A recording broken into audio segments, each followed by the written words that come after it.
This is Torah in 2 minutes-ish. I am outside to show you the spot where my sukkah stood until yesterday. Because, look, I got my sukkah down within 48 hours of Simchat Torah, and I'm proud of that.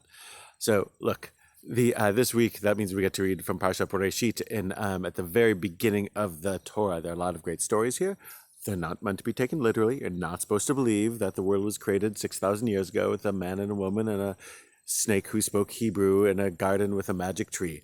That's not the way the world actually works. These are stories meant to teach us about our nature. One of them, I think there are a lot of things we can get out of it. One of them is the first conversation that Chava has with the serpent. Umberto Cassuto, the modern, early 20th century Israeli, before that Italian biblical scholar, says that don't think of the serpent as a literal talking serpent, because those don't really exist. It's a serpent. It's more of it's an internal dialogue with Eve, that this is sort of like her own inner serpent talking with her, her Yetzer Hara, if you want, like a sense of her.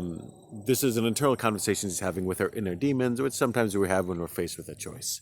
So remember what happens, that the serpent says, oh, it's not that God says, when God says you're going to die when you eat it, it's not that you're going to die.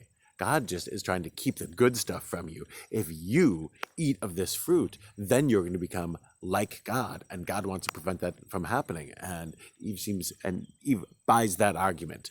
Again, she might be making this argument to herself. It's as if she thinks there's some grand conspiracy against her, trying to prevent her from becoming all she can be. There are these great and powerful forces, God and the divine beings, trying to prevent her from fulfilling her destiny. So she desires what's in the fruit, it says, and so she eats. And then Adam doesn't even think that far. She gives it to Adam, and Adam eats without having the whole dialogue. So what's going on here? What gets her into trouble?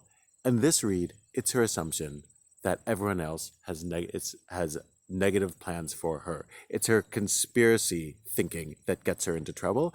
It's her assuming that she knows God's thoughts. She knows the thoughts of another, and that those thoughts are malign. That's what gets her into trouble, and of course Adam into trouble as well.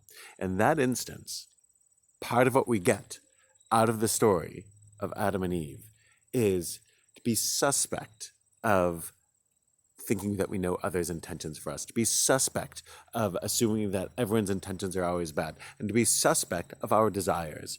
These are things that we can get out of the story, and we should, in our day, be suspect of those who urge us to think this way.